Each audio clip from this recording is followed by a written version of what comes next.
Welcome to the Pinning Combination Podcast. I'm KJ Pilcher with Wyatt Schultz of the Predicament and Hall of Famer Dick Briggs.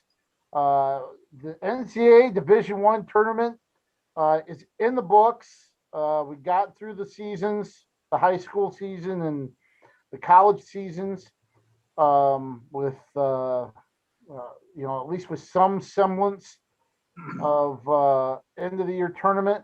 The National Wrestling Coaches Association D3 tournament was the weekend before in Coralville, so we'll talk a little bit about that. But let's work backwards here. The D1s this last weekend in St. Louis, the Enterprise Center. The University of Iowa comes away with its first team title in 11 years. 2010 was the last one in Omaha. And a drought that has finally ended for the University of Iowa. Yeah, and it was good to see. Overall, I think as a general thing, I think maybe the general public or the Iowa fans were probably a little disappointed in some of the results, but you actually look at it and it really wasn't that bad of a tournament for them. Maybe a couple disappointments, but overall, it really wasn't a bad tournament. Yeah, I'd agree with that. Obviously they were disappointed in the finals.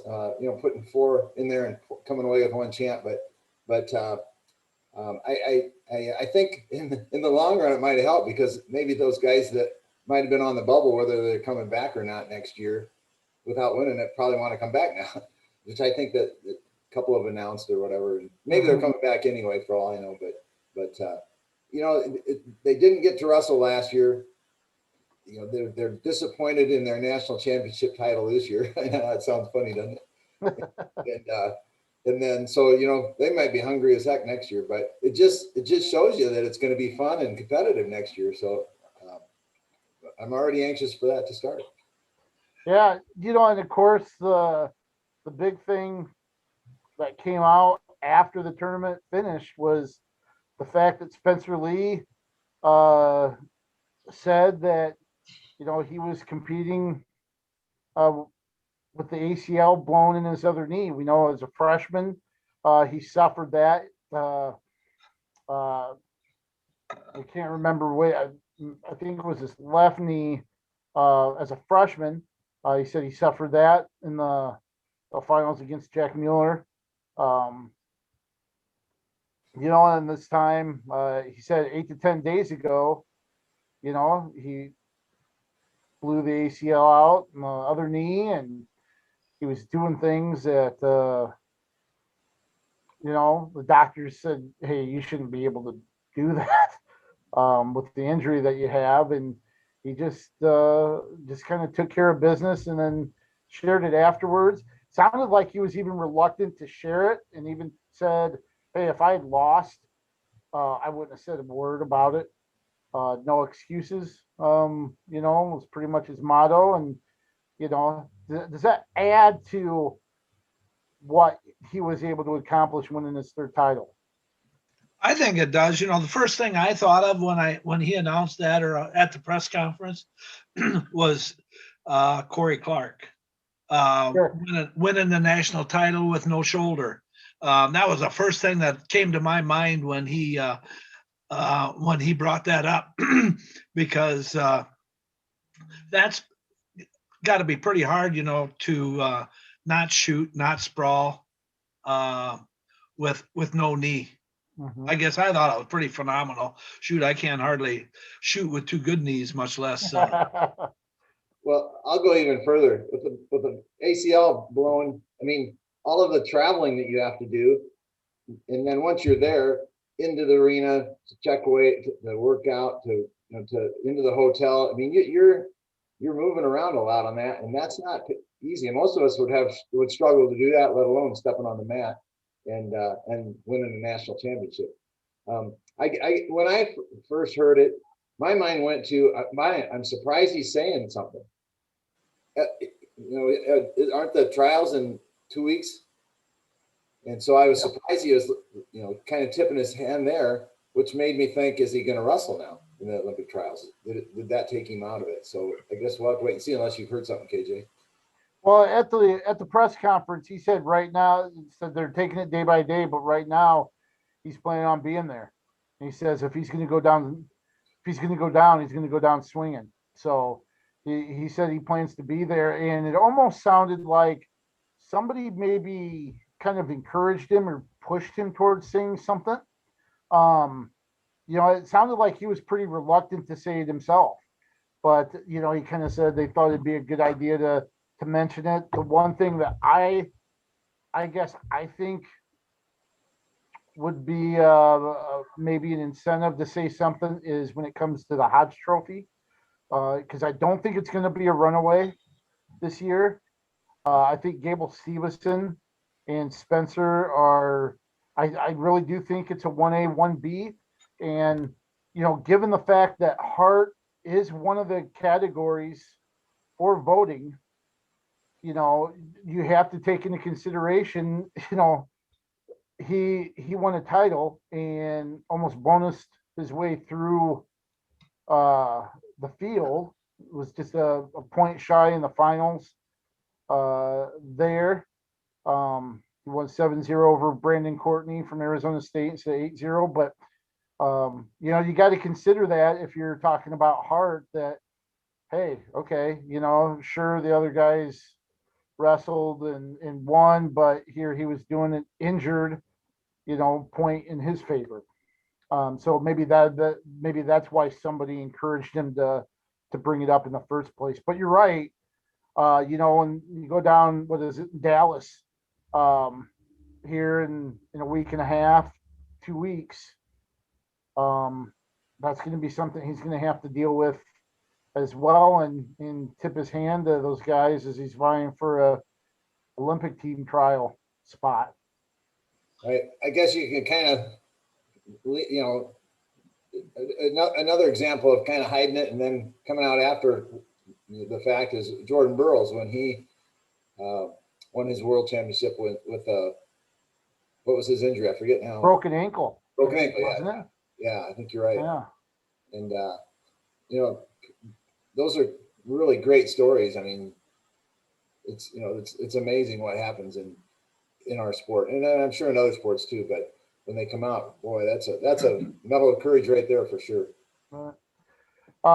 There's you mentioned Iowa had 3 in the finals. Jaden Ironman, Michael Kemmerer both lost in sudden victory to Penn State opponents they beat in the Big Ten championship. So Nick Lee at 141, and then Carter Starochi got their revenge in the finals as Penn State went 4 for 4 and ended up finishing second. One of the other performances I want to talk about, David Carr. I know there are some people that picked him. He was somebody that certainly knew he was capable, but boy, he had a couple nice wins there. And 40 years after Nate Carr won his first of 3 titles, David Carr wins his first for Iowa State. So that was pretty cool. Yeah, he wrestled pretty well. Of course, some of the names that he wrestled, with the dream team that I've been involved with, that Brayton Lee that he beat in the quarters was a tough match. He's a kid out of Indiana, along with that Davison at 187 for Northwestern, both a couple of good kids out of Indiana, but pretty impressive for a young guy, and kind of like Spencer, pretty humble about his accomplishments. Yeah, and David had. I mean, I don't think it was a surprise, and I don't think it was a long shot to bet that he might win a national title based on his body of work this year during the season. He really had a great season, and So I'm happy for him. He seems like a great guy. Always seems to have a smile on his face and just a really pleasant kid to be around. So I'm really happy for he and for Iowa State. Yeah, that smile was pretty evident, on the award stand and everything. His path, Wyatt, you mentioned the overtime victory against Brayton Lee. Um, and then there was the semifinal victory against Hidley. Hidley had beaten him in the U.S. Senior uh, Championships here in Coralville. In October. I know it's freestyle, but still eventual loss there. And the one thing I liked about that about Carr in that win, he was shooting late in the third to ice that instead of holding off and trying to protect it and coast to the end. He was, that whole your best defense is a good offense kind of thing, and he got a nice takedown there to ice that Hidley victory. And then, of course, he kind of wrestled a little bit of an underdog there in the finals. Jesse Delavecchia, who had a big upset over Ryan Deacon in the semis with a pin. But he was in control the whole match, 1-4-0. And that was big. That was Iowa State's first title since Kyvan Gatson in 2015. And actually Kevin Dresser's first national champion. That was something that surprised me a little bit. When he was at VT, had a national runner-up, but not a champ. So David Carr is his first champ. So that's good for Dresser, good for the Iowa State program. Yeah, I did not realize that was Dresser's first national champion. But you were speaking of Carr going after it, even with when he was in the lead, because he was doing that with Delvecchia as well. At least I thought, staying as an aggressor rather than being defensive at the end. Yep. Incredible win, and I didn't realize that till you just said it now, KJ, that was Dresser's first. So just hadn't really thought much about it. I knew he hadn't had one at Iowa State, but thought he might have had one at Virginia Tech. But I did too. Two things I'll bring up about that really quick, or about Carr and Iowa State really quick.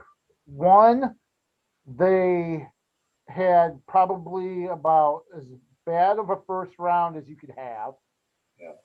They went like 2-6. Quite a few guys were eliminated before Friday came around. Of course, David Carr, Gannon Gremmel were the only ones to win in the first round.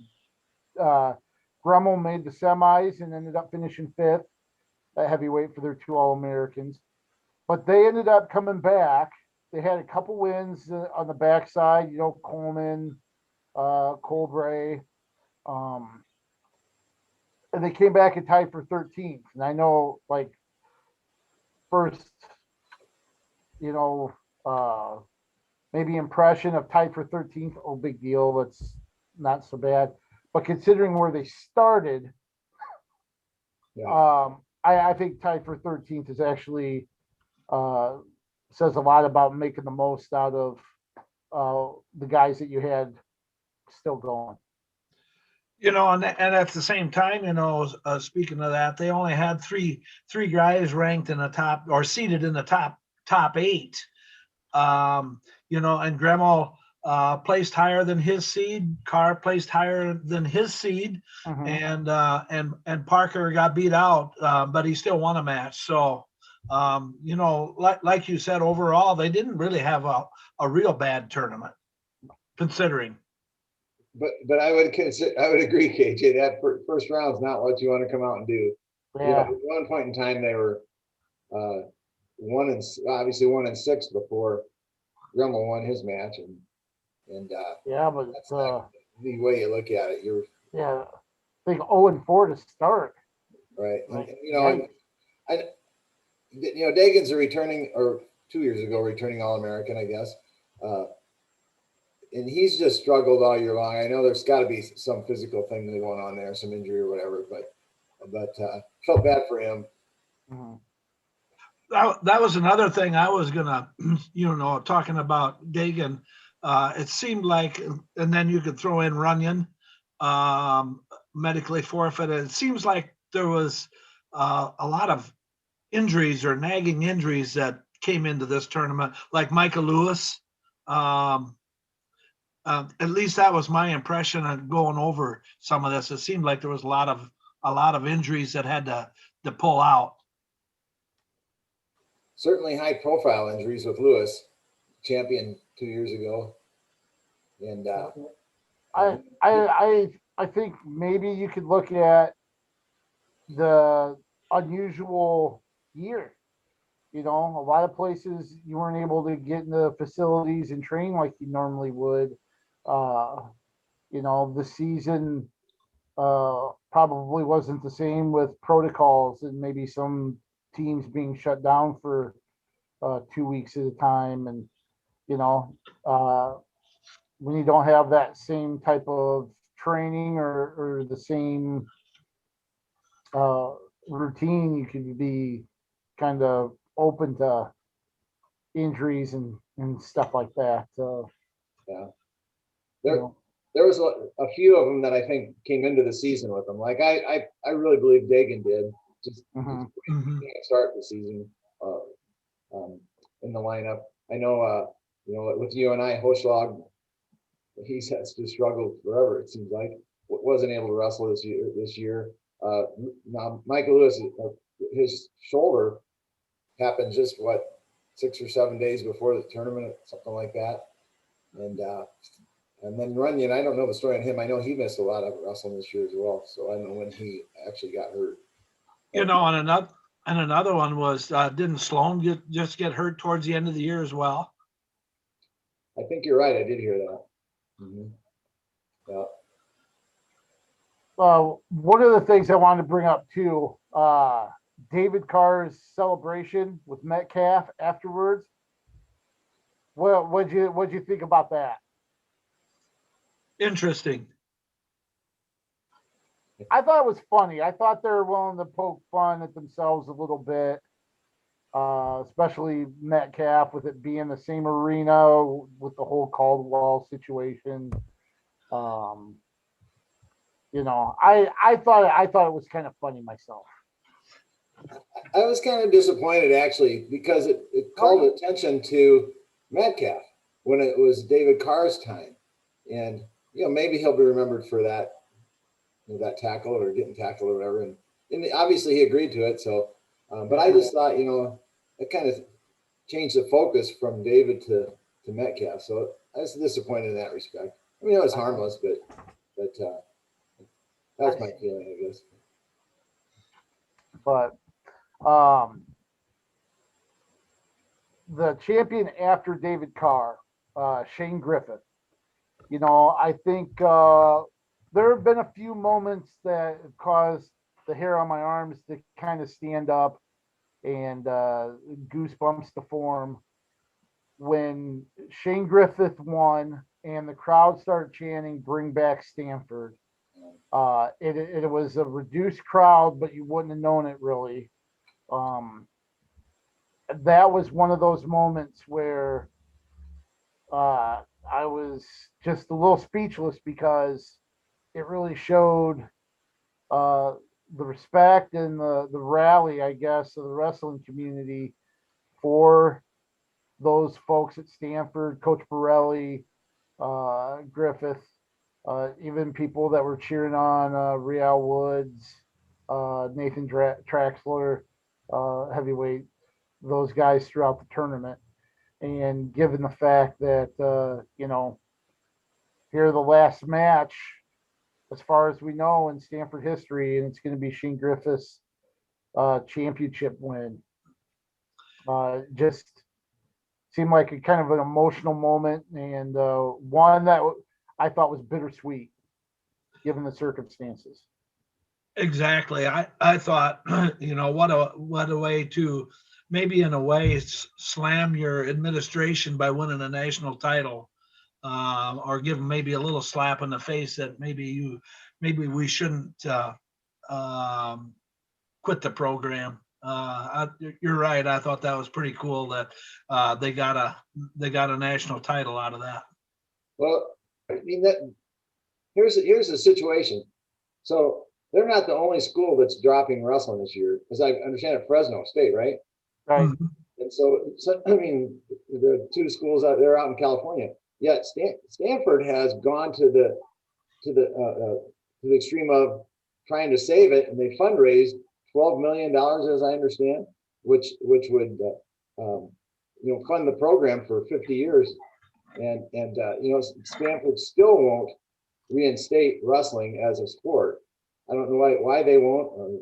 Hopefully they'll reconsider or something. But so with the attention that was brought to Stanford by these wrestlers, I think that's great. But it's alarming to the rest of the wrestling community that can happen and is happening. And it's just I'm so happy for these kids that wrestled. And then as I understand, a few of them walked away from the program, and I don't blame them. They left the program once they heard that. And but these guys, wow, good for them. And KJ explained the singlet thing. That was cool. Yeah, where so I've heard two versions. One, it was just an all black singlet. The other that it was turned inside out to prevent, to not show the Stanford logo and name, but certainly a message there from him. And like you mentioned, Fresno State, another situation where they're dropping it after the season, so technically it's done now. Parco at 149 ends up being an All-American as well. The one thing I thought was interesting was Shane Griffith after the title, and he was being interviewed. I mean, it sounds like members of the wrestling program continue to reach out to the administration and say, what do we need to do? What can we do? Okay, you want us to raise $10 million? Go out, we raised 12. Now what do you want us to do? They keep the saying that comes to mind is you keep moving the goalposts, right? The bar, yeah. Okay, you told us to go raise $10 million. We raised 12. What do you want us to do now? Oh, you want us to do something different now. But they're not even actually engaging in conversation about what it would take. And that's the thing that's pretty upsetting too, is that, like Dick said, they're showing no interest in one. Here's a program that's willing to go out and do things themselves. Hey, we'll do whatever it takes. We'll fund it. We'll get people to donate and fund this program, and still Stanford's going, no. It sounds like Stanford is setting these criteria for bringing back the program, and you do this step, this step, this step, and then when they reach those steps, well, you can do what you want. We're still not bringing it back. Yeah, a couple of things. First of all, I was really proud of Griffin in that he did not really trash the administration or the school. I thought he was very classy in his comments. Very much. Yes, slightly critical, but not harmful or anything in that respect. So I appreciated him for that. As far as the school is concerned, I'm thinking, why don't they? So here's Stanford has, I think, the most programs of any college or any university in the United States, or darn near. They have over 30 some varsity sports, and I think they're cutting 9 or 11 or something to that effect. And so if they're cutting wrestling and then they allow wrestling to come back, does that mean they have to do that with other sports? I'm trying to think what the administration, why they wouldn't accept that 12 million in funding for. I mean, it's going to bring enrollment in the form of wrestlers into the school. So I don't understand what they're thinking. It's going to be a win-win for them to do that. So I don't know. I'm trying to figure out why they wouldn't do it. It's not easy. And the other thing too, and I feel just as bad for Troy Steiner and the guys at Fresno State, because that was a program that was cut. They resurrected it. And actually Fresno State, had been in the top 10 and the top 5 of attendance. They'd done some good things, and they were bringing people in building, uh, building a following and building some attention to the program and bringing people in and actually having a fan base. And then for it to get pulled out from underneath them again, I feel bad for Fresno State as well. Right. They did a lot of creative things like wrestling meets on some warship, battleship or whatever out there. I think that was really cool. And so you're right. They've done a nice job of boosting their attendance and, and their coffers a little bit in that respect. So, California is such a hotbed for wrestlers and so few places to wrestle now, and just lost 2 more. So. That's what baffled me the most was the fact that they're in the top 10, like you said, KJ, in the top 10, top 5 in attendance, and then cut the program. It's just baffling. Don't get it. Well, let's circle back to the Iowa schools here. Let's touch on UNI really quick. Just one All-American. Parker Keckeisen had a heck of a tournament. His lone loss came to Aaron Brooks in the semis. I tell you what, Keckeisen probably gained a lot of fans over this week if they weren't already followers of him. I know there are people on Twitter that talked about how I think excuse me. But Keckeisen, Hercules likes him. So we have somebody that's a Keckeisen fan here, actually, apparently. But I'll let you guys talk about Keckeisen and what he was able to do. Well, I thought with his Brooks match, I thought he wrestled a great match with Brooks.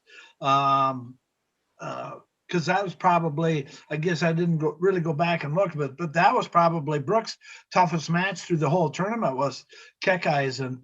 In Northern Iowa overall, with the seeds that they had, they didn't wrestle necessarily a real bad tournament either. Considering Runyon with his injuries and so on and so forth. Well, I gotta believe that UNI, to follow up on your last comment, was disappointed at either end. I think they probably wanted to see an All-American in Teskey and then also with Isley, but heavyweight was such a deep weight and can go any direction. So I think they're disappointed with that. But man, you're right, KJ. Keckeisen is just a fun guy. He's a blast. He's fun to wrestle. He just always is going, and he's always on his feet attacking, and I'm pretty sure that guy could wrestle a half-an-hour match. Yeah. I know a couple people on Twitter said they think Keckeisen shot more than anybody in the entire tournament over the 3 days. And I think that might be the truth. I got a kick out of Doug Schwab's comment where he talked about people that might criticize Keckeisen and said, if you don't like the way he wrestles, you don't like wrestling. You hate wrestling if you don't like the way he wrestles. And he's like, I got nothing for you then. Because and it's true. I mean, he's just a goer. And he just puts the metal to the floor, the pedal to the metal, and goes forward. And he's fun. And of course, we're trying to figure all this stuff out. There's Michelle Van Dorn, who was helping out with UNI's SID, Jim Nelson at the Courier, some of the other people that cover UNI. We're trying to iron out the freshmen, and I think we have it. I think we finally came down to it was the best finish at the D1 level by a freshman, UNI freshman, since Jim Harmon and Bill Wick were finalists in 1952. So almost 70 years since somebody placed this high. The D1 tournament. Now, of course, Dick, there was a section there where there were individuals competing at the D2 level, and even some of them that advanced and wrestled at the D1 tournament in the same year, back when you could do that. So it was kind of tough to iron out everything, but I think we figured out Keck Eisen was the 10th freshman to become an All-American for UNI at the D1 level. Right, and that just goes to show you what he did. I mean, not to take anything away from him, but I got to stand up for my teammates a little bit here. It wasn't quite the level playing field, or maybe it was. I don't know. But back in the day, that UNI was Division II, and you could qualify for Division I. Division II wrestlers could. So to qualify for Division I, Division II and Division III also. But Division II, I always thought was the toughest qualifying tournament, bar none, back then, because it was a 32-man bracket. In some cases, even more. Wow. Matches, and so you had to win that or place second in that 32-man bracket on a grueling 2-day national tournament to qualify for the national tournament the next weekend as well. So, and now come back and wrestle right away after that big tournament. And so I had some teammates, Joe Gormley, Kurt Meyer, I believe Keith Coleman, were all I think placed in D1 as freshmen. Maybe not Keith, but certainly Joe and Kirk, I'm pretty sure. So anyway, huge accomplishment for Parker. Way to go, Panther. If you look at the lineup, and maybe I'm mistaken, and you guys can call me on it, but Tristan Lara had a nice win, beating Van Brill right out of the gate. I think really Austin I know he lost to Marinelli, but I thought he wrestled pretty well at 165. A lot of these guys are coming back. This was a lineup that at the beginning of the year, 10 new faces, I think, when they started out that first double duel against the Dakota schools.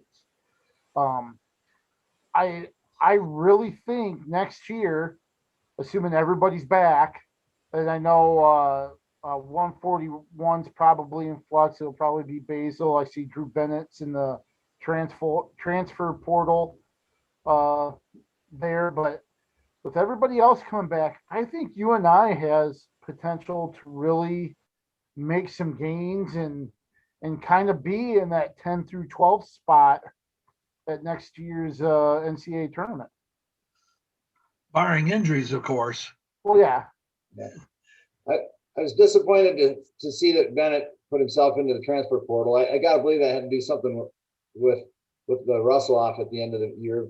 Mm-hmm. And this year, I mean, I understand Russell off, happening because you had such little time throughout the season to build a resume, so to speak. And Bennett kind of had one built there, and then got beat out evidently. And so I'm kind of disappointed to see that he's transferring. Hopefully he reconsiders and stays at UNI. All right. But do you think UNI has that potential to be right there? Oh, I do. Yeah. I do. With their youth, crack the top 10. Yeah. Yeah, because these guys are like you said. Jan and Lara had I guess fairly decent tournaments, and Teskey, they're just going to do nothing but get better. Well, and and if you can add Holzschlag, if he can ever kind of be healthy, if he can be healthy again.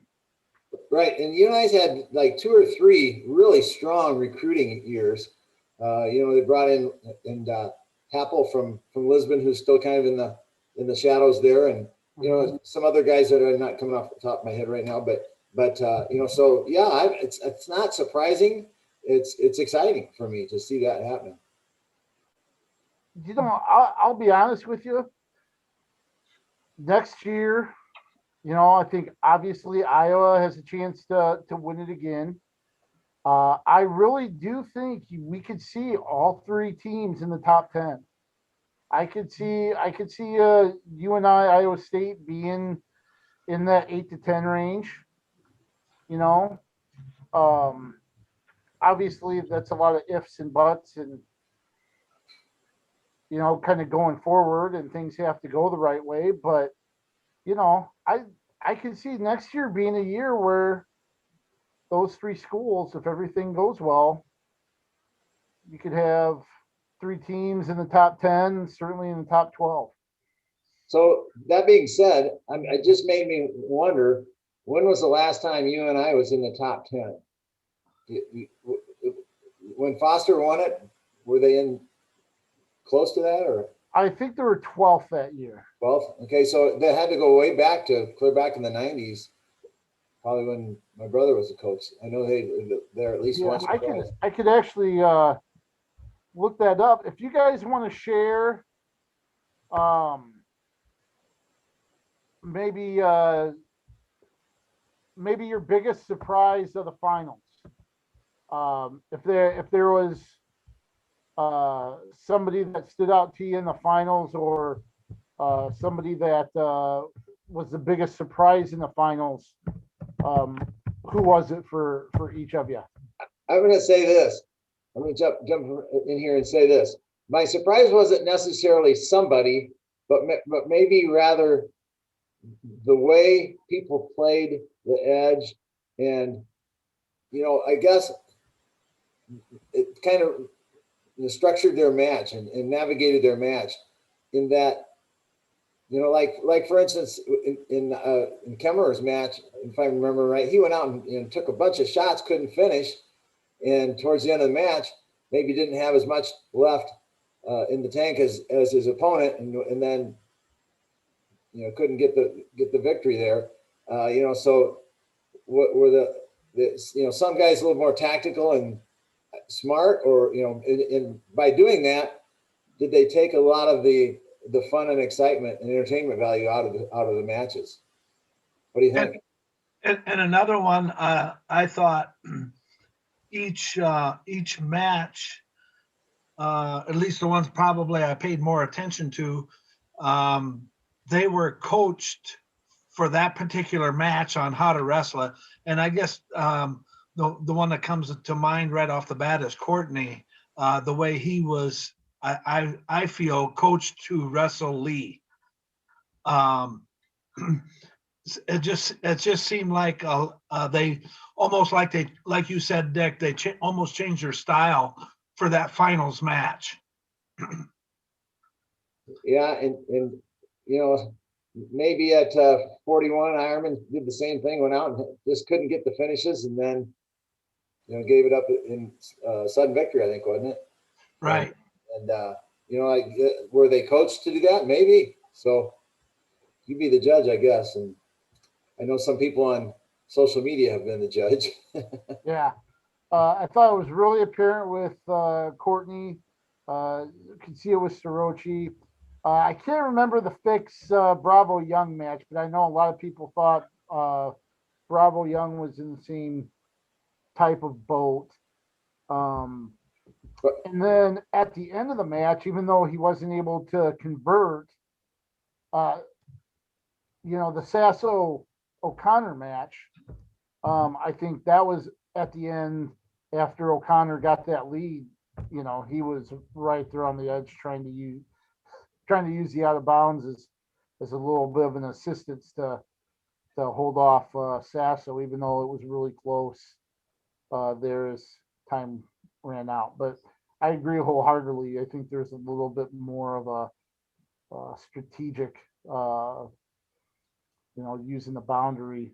I joked about Lee's first takedown and how he had to chase that all the way to Peoria to get it with Courtney. But to answer our question from before, UNI's last top 10 finish was 10th in 1992.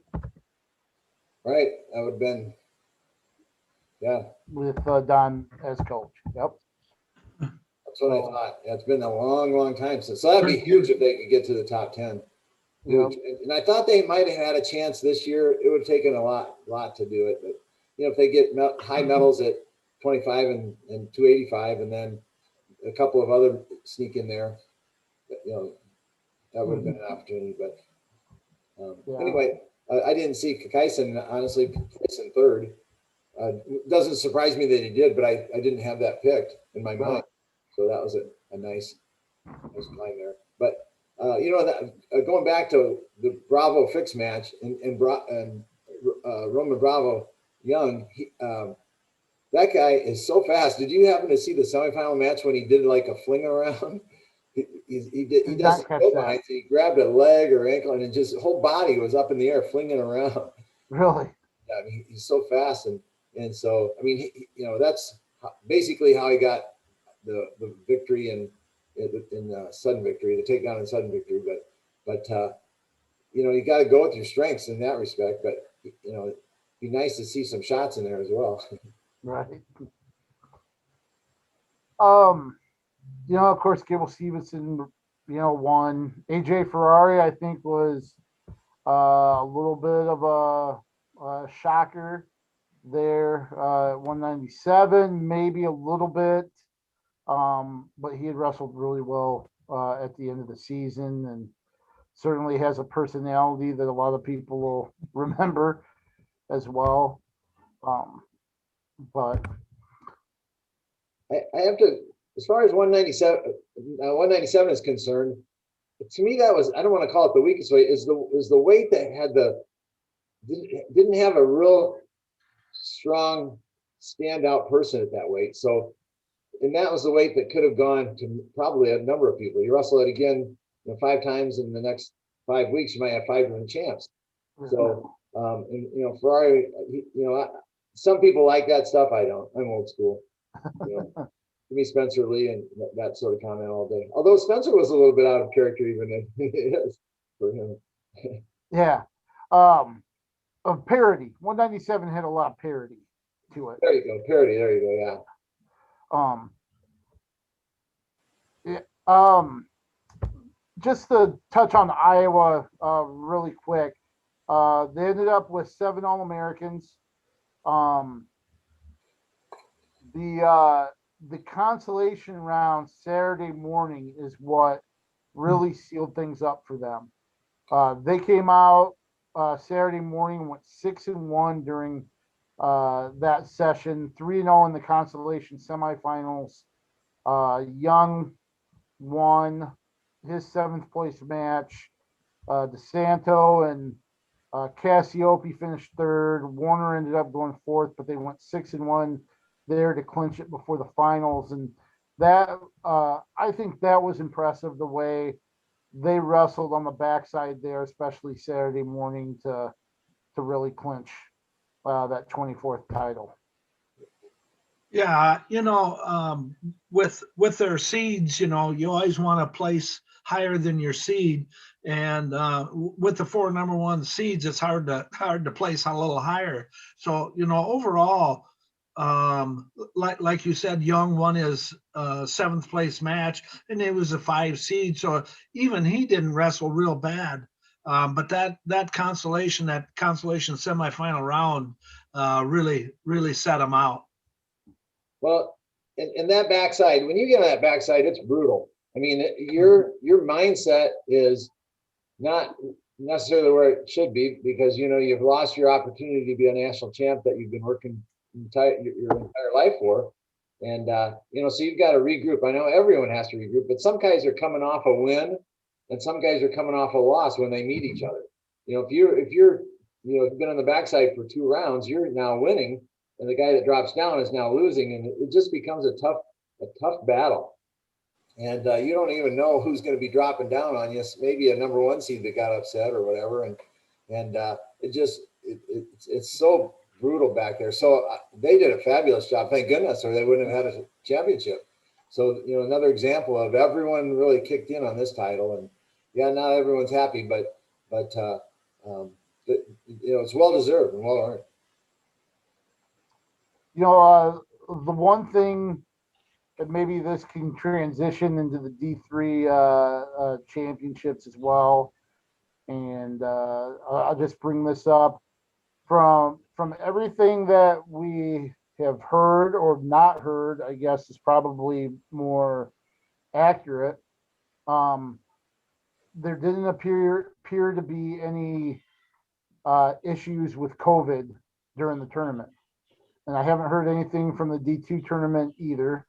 But there were no wrestlers that were pulled from the tournament that we thought could be an issue, especially after what we saw with NBC basketball and UNI basketball down there. But nobody was pulled from the bracket or from competition because of positive COVID tests.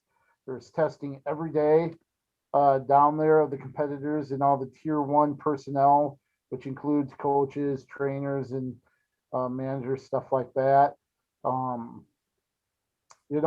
It's that's good news, but it also is something that okay, other people probably could have competed that way in the NCAA sanctioned event, D3. And I know they cited it wasn't COVID directly, but it was the participation levels that wiped out the D3 tournament. But people weren't participating because of, the COVID transmissions and stuff. And here I think we learned that, with the proper safeguards and testing and the proper procedures and protocols in place, it can still be done and done safely. Well, do you know how many schools at the Division I level did not compete? I just know of the Ivy League schools. The Ivy League schools did not compete. So you're missing Princeton, Penn, Cornell, Harvard, Columbia. Is there anybody else there? Yeah. So a handful, but I think there was a couple out west in maybe the Pac-12 also. Was there? I thought there was, but I can't name the schools. They've been a little sporadic here and there as if some schools didn't compete. I could be wrong on that, but okay. But it is too bad, like the Division III level, that they couldn't have had that tournament. With no at St. Louis, not finding any cases. Mm-hmm. Well, I think I also saw online. Can you trust what you read online? But I thought I saw Division I and Division II had 0 incidences, and we know that Division III had 0. So that's neat. Good for the wrestlers and the coaches and the training staffs and everyone involved in that. Living a good protected environment and that sort of thing. It's interesting to read some of the things that people did. For instance, I think the Coast Guard for Division III had individual practices. They had the same person that they practiced with for a month, and they only wrestled 2 competitions about a week before the championships down in Coralville, and so they had to really sacrifice a bunch of things, and other schools were doing similar things, I think so. And speaking of the competition down in Coralville, I thought it turned out to be a pretty awesome event, pretty fun event. There's some very good representation there, especially from the Iowa schools. What were your guys' takes on the NWCA Division III championships that were down there? Myself, even with a depleted field, and by that I mean by the schools that didn't compete, um, there was some really good wrestling down there. You may not have had the same finals matches with that you had with all the other schools in there, but at the same time, there was some pretty dang good matches, and it was a lot of fun. And I guess I was probably one of the skeptics going into the tournament, but was pretty pleased when I came out. Right. Let's see if my numbers are correct, but these three had 109 schools, I believe, that were going to have wrestling this year. And of those 109, 62, I think, is that what they had said that they did have wrestling, which was not enough, or 62% of 109, whatever that would be. So even more than that. But anyway, and then at the National Coaches Association tournament, there were 34 teams that competed. Obviously the Wisconsin schools weren't there, and that was a big void. Some of the Ohio schools and Indiana, that mid area there. There were some that came from the east though, and but if you want to me, if I want to put the blame on someone, I put it on those administrations that didn't allow their athletes to compete. In my opinion, you failed them this year, and you cost your athletes that came to your school to compete and be students there, and a chance, an opportunity to compete in the 9 sports that you didn't allow them to compete in, and shame on you. Sorry, that's the way I feel. So, but bravo to those 34 schools that did come to Coralville to compete, and the other that allowed them to compete throughout the season, but not allowed to come to Coralville. In one respect, good for you at least for doing that. Yeah, just kind of going over some of the results there. 4 schools had multiple champs, including including Wartburg, North Central, and Loris. Also had 2 champs. Wartburg, they didn't keep team scores, but had they taken team scores, Wartburg would have won by about 20 points over I believe. David Hollingsworth won the 157-pound title with a fall over Brady Henderson from in the finals. And then Kyle Briggs, who had a pretty dominant tournament,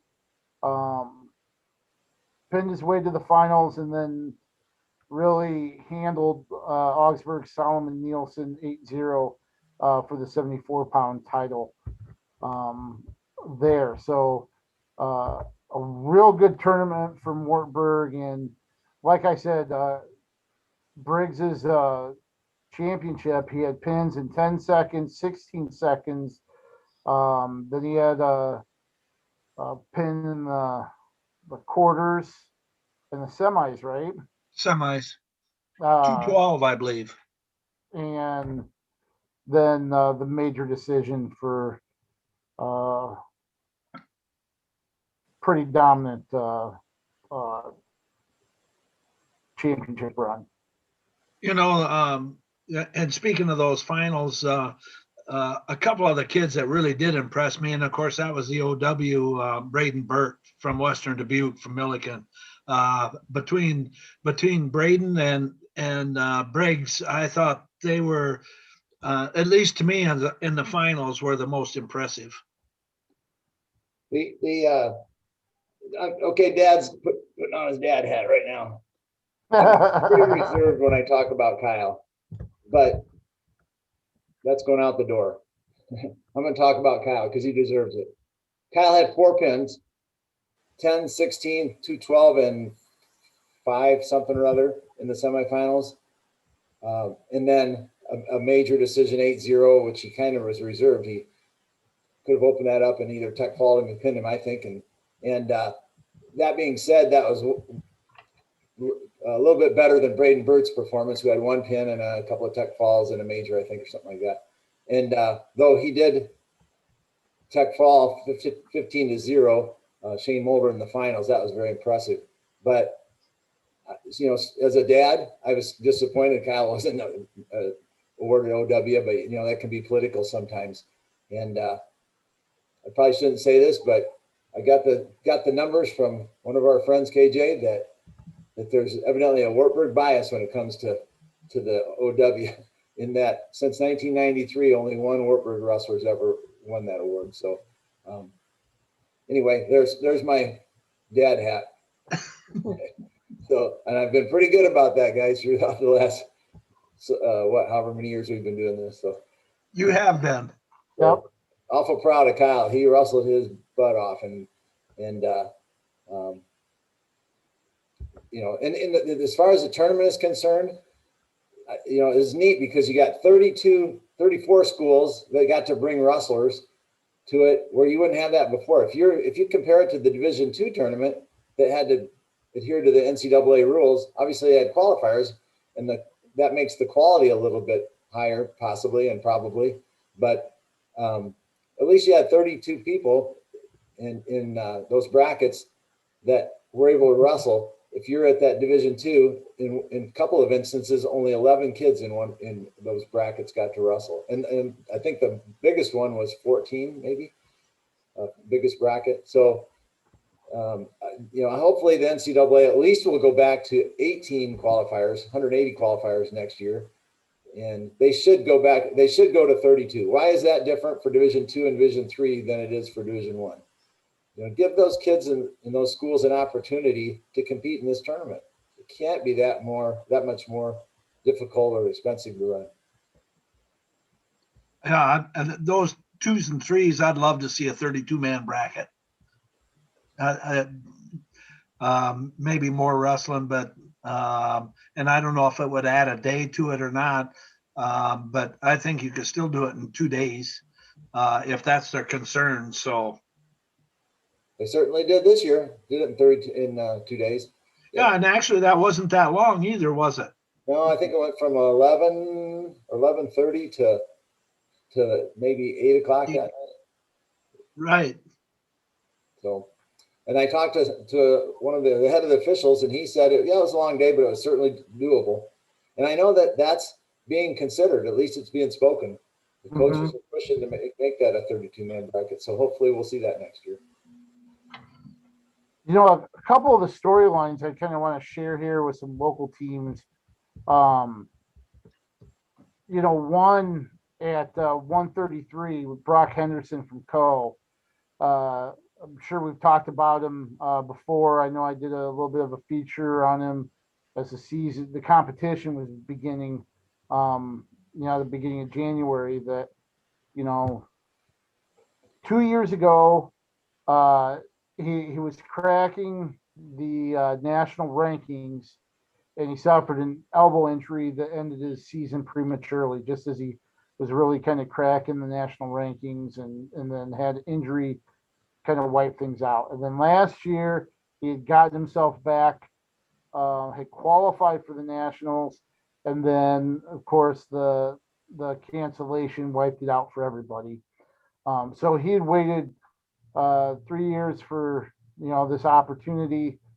He ends up the 133 title, with the 133 title, beating Robbie Preeson from North Central 4-2, I believe in sudden victory there. Had some nice scrambles towards the end of regulation, but Preeson was he a previous champ? I don't think so. Okay. Certainly an All-American. Yeah. I don't So think that was a quality win, and you know, certainly Henderson overcoming lots of adversity there, to you know, to finally win that national title here at the NWCA event. And then at 149, Josh Gerke from Co.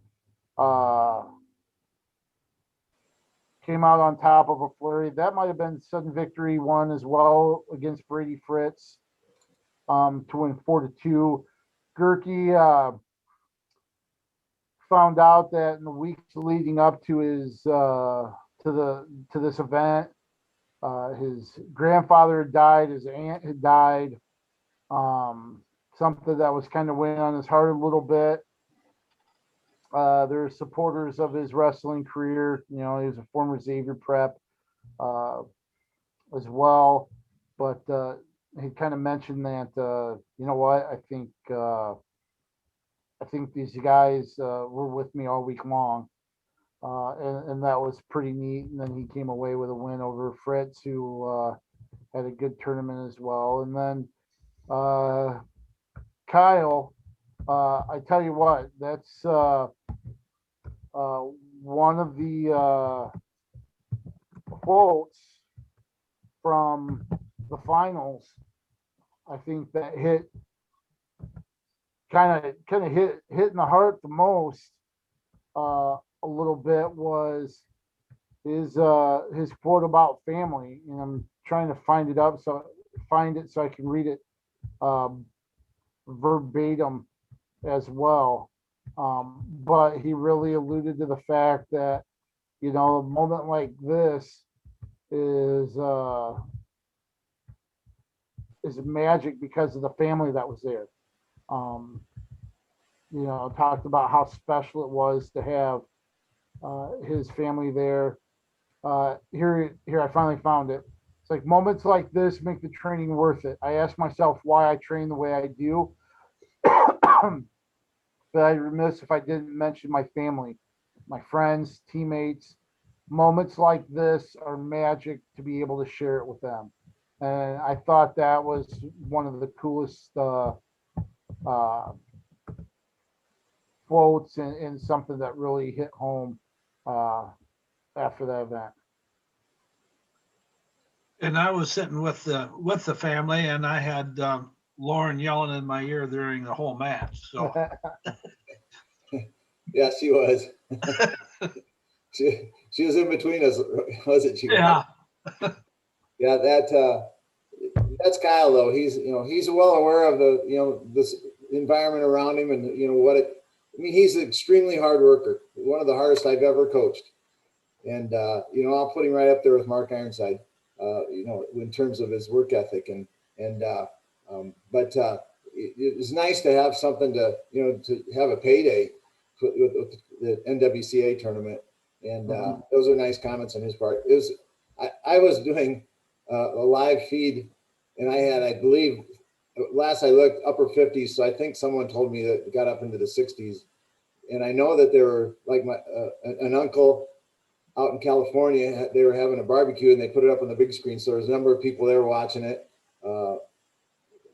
My sister and her family, and then a nephew all out in California that were watching it in different places around. So it wasn't just in the arena, KJ, it was all over the place. So, he's aware of that. And that's kind of neat. I'm sure that's true with a lot of cool wrestlers. So.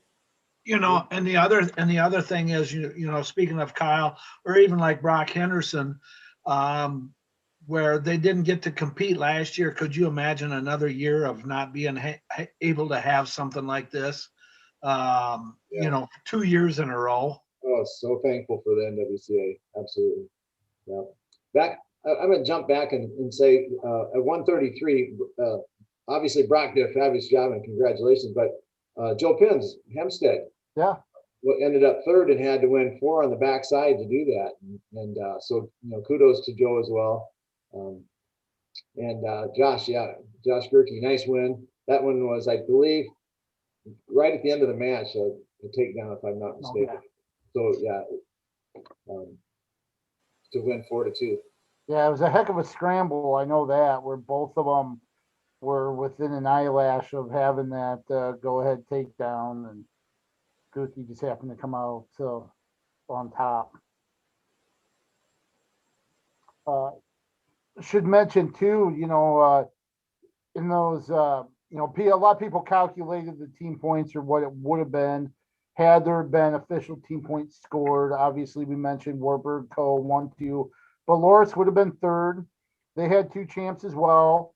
Ligo at 84, and then Wyatt Reed the former North Scott prep, who went to Nebraska for a short time before transferring to Loris. He came away with a championship as well there at heavyweight, beating a foe from Augsburg in the finals 4-3. Okay, got my dad hat on again. Can I brag a little more? Yeah, sure. Kyle was up at 84 last year and wrestled legal in the duel and beat him, majored him. And then he also wrestled Baldridge, the 97-pound champion from North Central, and beat him. So there's Dad bragging a little bit more. Yeah, right. He beat two of the other national champs. You can't say that about too many people in the field. That's quite an accomplishment. Yeah, well, if you go back to high school, you can add another one too. But then he's also lost to that guy as well. Turkey. Yeah, there you go. They've wrestled a number of times. No, that is pretty good. Yeah, that's pretty awesome. You know, the event was pretty good overall. You know, the arena, I still like the Alliant Powerhouse now, is what it's called. I think there's a little bit more room there. But certainly this was a nice job. And I tell you what, I think one of the best things that they did during the event, Jason Bryant, the announcer, took time to recognize Dick Simmons, who we've had on here before, for all that he did. And remember, this tournament wasn't a year in the making like most national tournaments or most tournaments in general. This was weeks. This was literally a few weeks where they had to gather, you know, all the volunteers, get, you know, all the equipment and everything needed. And you have the extra COVID situation, which I believe Wartburg donated a ton of stuff for that and did all the testing themselves. That'd be Ryan Callahan, their trainer, and their administration obviously approved that. So yes, big kudos. So I think 1,200. I think they had maybe 2,000 and used 1,200 different testing kits. Wow. Yeah. So, you know, a lot went into being able to hold this. And of course, Dick Simmons, big part of that, even though he'd be the first one to point at all the people around him to point the spotlight at.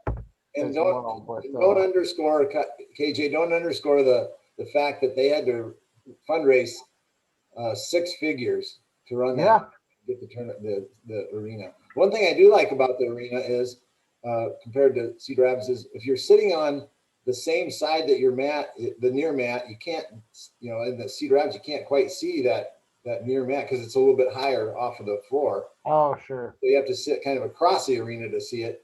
You didn't have to do that in Coralville. So in that respect, that's the one nice thing, I guess. But certainly like the support that Cedar Rapids has always given to Division II and Division III wrestling. Hey, one other thing I meant to bring up earlier. You know, Cornell finished with 2 All-Americans, and both of them were unseeded, actually. Killian Paragon actually was the first to knock off a top-seeded wrestler. He ended up finishing 5th at 157. Casey Allen for Cornell finished 5th at 165 as well. Interestingly, Paragon, not even a starter at the beginning of the year, had 3 matches before this event, had gone 2-1. One of those victories was against a teammate. So outside of the Cornell team, he was 1-1 before this tournament, unseeded. He knocked off a wrestler from Luther who had pinned him in a duel in the regular season. and he beat him, I believe, 11-4 or something to that effect. Then he beats top-seeded Tristan Burt. Then he beats number 9 Jack O'Donnell from Concordia, Wisconsin, to become an All-American and move into the semifinals of the top 6.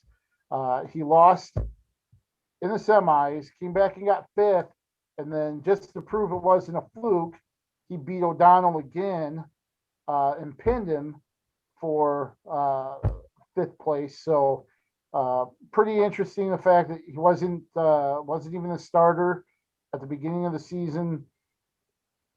Only 3 matches before, 2 wins, had won his first 3 matches, including 3 pretty notable wins against 2 of them against seeded wrestlers. So and by the beginning of the season, you mean about 3 or 4 weeks? Yeah, February. February. For Cornell, they started in February. Right. So, yeah. So, positives there for Cornell. But any other last D3 thoughts? I think overall, Co looked really good. They just had a great tournament up and down the line, and Coach O has done a fabulous job there. I guess Wartburg, kind of the Iowa situation to an extent. They had 6 finalists and had 2 champs, and won the mythical title championship.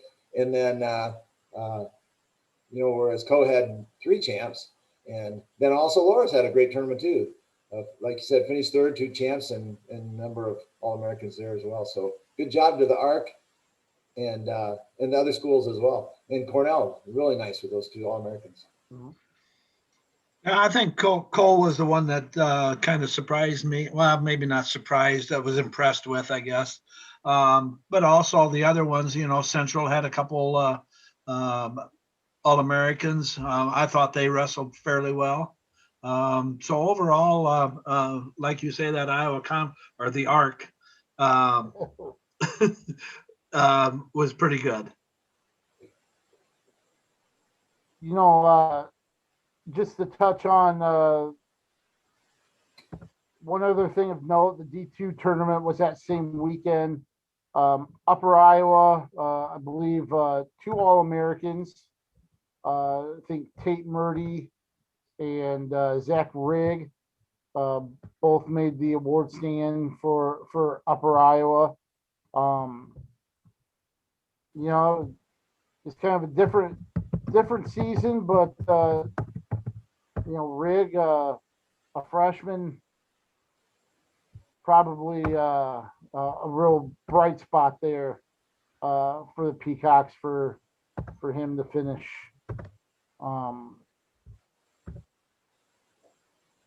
the way he did. Got a nice future ahead of him. Murdy finished 6th at 141. Rigg was 3rd, finished 12-1 overall this year.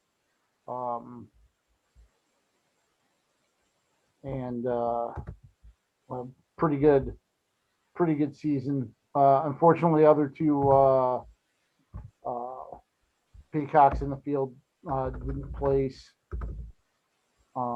But also of note with Rigg's performance, his loss to Ryan Vassbender from McKendree, Vassbender ended up being the national champ, winning 1-0 in the finals too. So he went 12-1, and his only losses to the national champion in the semifinals. So heck of a season for Rigg, who I believe wrestled for Central Springs.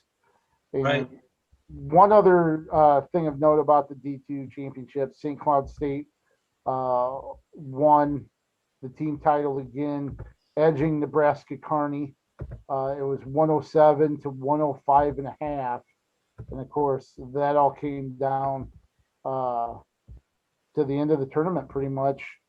Cameron Teacher of St. Cloud State with a 6-5 victory over Weston Hunt from the Colorado School of Mines in the championship match to push St. Cloud State ahead of Nebraska Kearney for the team title. Which had to be a huge disappointment for Kearney. They were first all year long.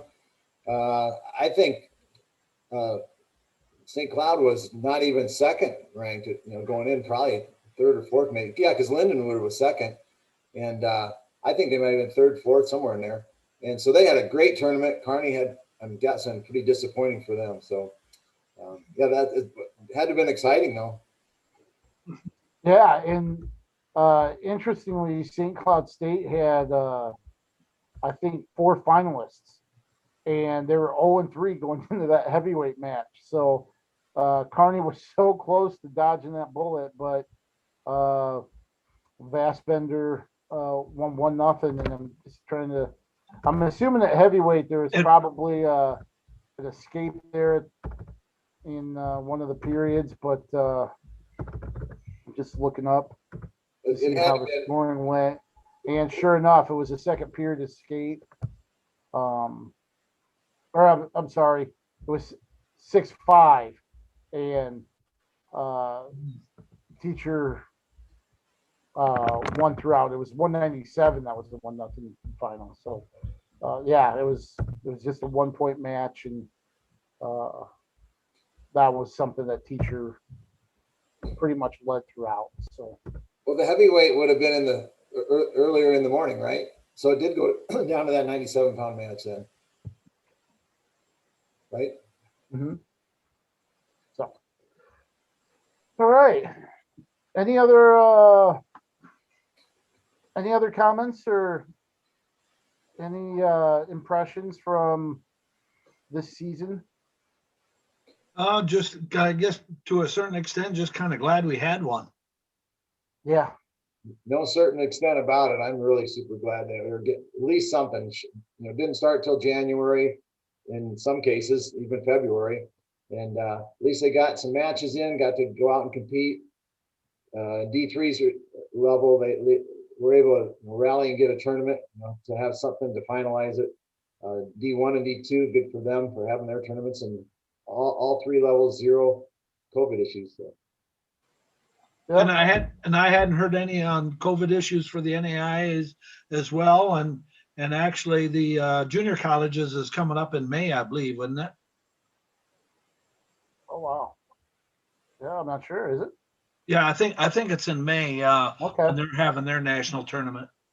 So we'll knock on wood. Hopefully, we're breaking down a full season of action here next year, and recapping a full tournament in Detroit after D1s, and in Cedar Rapids again here this next season for D3s as well. So keep our fingers crossed for that. Well, maybe next year we can all be in one place. Yeah, right? We can but this has been good. Adapt and adjust, right? Adapt and adjust. I do want to thank both of you for allowing me to be part of this. This has been a lot of fun and fun year. Yeah, it's a good team. It's a good team.